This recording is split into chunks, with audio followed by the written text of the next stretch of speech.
Hello everyone, आज चाहिँ हामी शुक्रबारको हट्टा आएको छौँ। ढिलो न ढिलो अनि हजुरले माछाको भिडियो नि राख्नु न भन्नुहुन्छ। म आज देखाउँछु ल, स्टे ट्युन।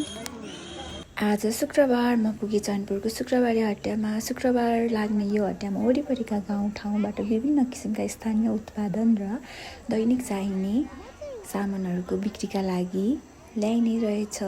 बजार छिर्ने बित्तिकै चारैतिर चहल पहल, कतै ताजा तरकारी, कतै खुर्सानी, कतै स्थानीय उत्पादनहरू बिक्री भइरहेको देख्न सकिन्छ। यहाँ चाहिँ देख्न सक्नुहुन्छ हजुरले हिमाली भेगको जडीबुटी, अनि यहाँनिर चाहिँ हाम्रो सिजनल काँक्रा, कोल, रुखकटर, भुइँकटर लगायतका मौसमी तरकारीहरू पनि प्रशस्तै देखिए। अनि अहिलेको सिजनमा पाइने तामाको त झन् छुट्टै रौनक रहेछ। अनि यहाँनिर चाहिँ छ यो शङ्खहरू, जडीबुटी, हिमाली जडीबुटीहरू, अनि तराई व्यवसायीहरू ल्याउनु भएको मसलाहरू। अनि उहाँ बुवाले चाहिँ पेपर खाँदै यो के हो यो टिमुर र अर्को के हो त्यो मलाई भन्न आएन। यहाँनिर चाहिँ खुर्सानी, चिप्ली भिन्डी, अनि यता चाहिँ रहेको छ तराईबाट ल्याउनु भएको मसलाको डिपार्ट हो यो चाहिँ। यहाँनिर चाहिँ यसरी बेच्नुहुन्छ उहाँहरूले। एकदम आफूलाई दैनिक युजको लागि चाहिने सम्पूर्ण सामान पाइन्छ हाम्रो चैनपुरको शुक्रबारे हट्टामा चाहिँ। अनि अब लागौँ मिठो मिठो स्थानीय स्वादतिर। यहाँ सक्खर, घिउ, कुराउनी अनि अरू के पाइन्छ हेरौँ त। विशेष गरी गाउँघरको स्वाद मन पराउनेहरूका लागि यस्ता स्थानीय परिकार र उत्पादनहरू निकै आकर्षक लाग्छन्। यहाँ चाहिँ बेच्दै हुनुहुन्छ उहाँले घिउ। यहाँ पनि छ घिउ देख्न सक्नुहुन्छ, हजुरले मानामा भर्दै हुनुहुन्छ।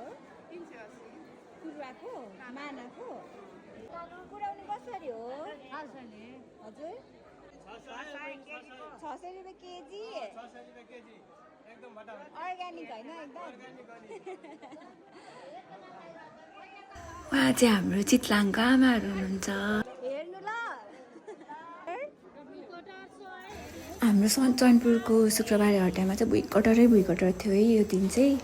अनि एकदम भाउ पनि पाएको थियो भुइँकटरले। यता चाहिँ छ स्थानीय सबै थोक सब्जीहरू। यो चाहिँ के हो मलाई थाहा भएन।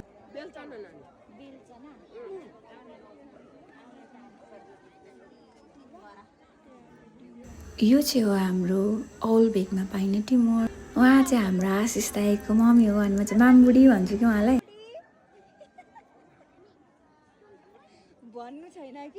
यहाँ आउने यो टुसा तामाहरू पनि एकै ठाउँबाट मात्र आउने होइन रहेछ। मयमबाट, पोखरी साइडदेखि र वरिपरिका विभिन्न ठाउँबाट मानिसहरूले तामा, टुसा, डौठेहरू बोकेर यो शुक्रबारे हट्टामा ल्याउने हुँदो रहेछ।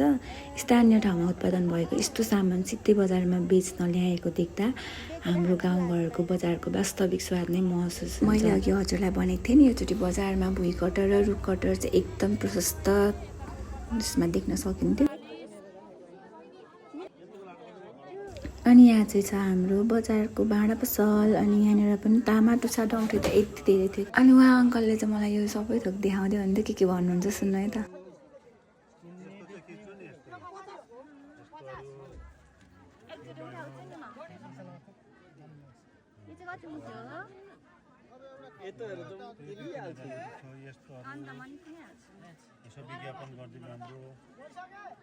यो चाहिँ के हो? के हो यो चाहिँ?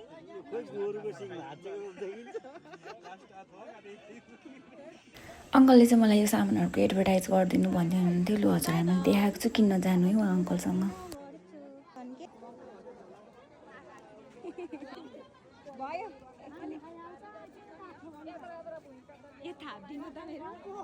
के हो यो काँक्रा चाहिँ? केजीको कसरी?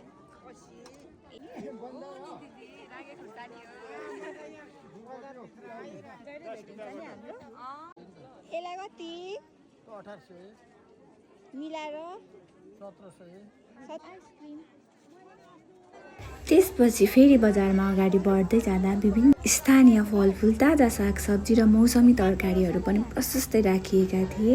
अनि यो मास, मस्याम, दाल लगायतका दैनिक चाहिने खाद्यान्नहरू पनि देख्न सकिन्छ। हाम्रो आफ्नै गाउँघरका उत्पादन भएका यस्ता ताजा सामानहरू यही शुक्रबारे हट्टामा, चैनपुरे शुक्रबारे हट्टामा बिक्रीका लागि ल्याइने गरिएको छ। हेर्दा पनि ताजा, किन्न पनि सजिलो अनि स्थानीय बजारको आफ्नै छुट्टै रौनक साथीहरू। एउटा कुरा मैले के थाहा पाएँ भने यो पटक टुसा, डौठे र निङ्ग्रोले पनि निकै राम्रो भाउ पाएको सुनियो। स्थानीय रूपमा पाइने यस्ता मौसमी सामानको माग राम्रो रहेछ, त्यसैले किसान तथा विक्रेताहरू पनि निकै खुसी देखिनुहुन्छ। त्यसपछि यहाँ मधेसबाट आउनुभएका दाजुभाइहरूले ल्याउनुभएका विभिन्न सामानहरू पनि देख्न सकिन्छ। प्याज लगायतका तरकारीहरू अनि त्यही नजिकै राम्रा राम्रा ब्यागहरू र लुगाहरू पनि राखिएको थियो। अनि यो ठेकी पनि एकदम राम्रो थियो। यो चाहिँ कहाँ बनेको मलाई थाहा भएन। हेर्दा यो चाहिँ एकदम राम्रो थियो अनि पैसा पनि अलिक राम्रै थियो। अनि यहाँ देख्न सक्नुहुन्छ हजुरले सुर्ती। अनि यहाँ चाहिँ यति राम्रो राम्रो ब्यागहरू सबै 300मा थियो क्या। कस्तो राम्रो लागेको मलाई। यो टिकाउ चाहिँ हुन्छ कि हुँदैन, तर होस् होइन, टिकाउ होस्, राम्रो होस्। 300मा यति राम्रो सामान। अनि हाम्रो माथिल्लो भेगबाट मयम टुपुवातिरबाट बाँसको चोयाबाट हातैले बनाएको डोको, नाङ्लो, डालो, थुन्चे लगायतका परम्परागत सामानहरू पनि ल्याएर बेच्नु भएको रहेछ। सबैको खिच्दिने हो। यो कसरी हो बाजे? 100 रुपियाँ। डोको कसरी हो? एउटाको कस्तो राम्रो यो। ए आफै बनाउनु भएको हो? कहाँबाट आउनु भएको? बोचुबाट। यो कसरी हो? जरीकोट भन्छ यसलाई। कसरी हो? 1000 रुपियाँ। कहाँबाट आउनु भएको हजुरहरू? बानेश्वरबाट। ए त्यही त हजुरलाई देखिरहेको जस्तो लाग्यो। यही नै त हो हाम्रो हटियाको रमाइलो। टाढा टाढाबाट आफ्ना स्थानीय उत्पादन बोकेर आउने मानिसहरू, फरक फरक ठाउँका सामान र एउटै बजारमा भेटिने विविधता।